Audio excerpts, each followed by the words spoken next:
வறுமைய சொன்னதில்ல நீ வாடிமானா நின்னதில்ல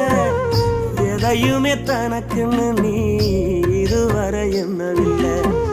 சொத்து சுகம் வந்ததில்ல ஒரு சொந்த அள்ளி தந்ததில்ல எத்தனைய துன்பத்திலும் நீ யாரையுமே நுந்ததில்ல உழைச்சி உழைச்சி நீ ஓடான எழுத படிக்க நீ ஏடான நேர்ம வழி போகும் தேரான நிலச்சி நிக்க நீ வேறான அல்லும் பகலும் துயர கடலில் நீரா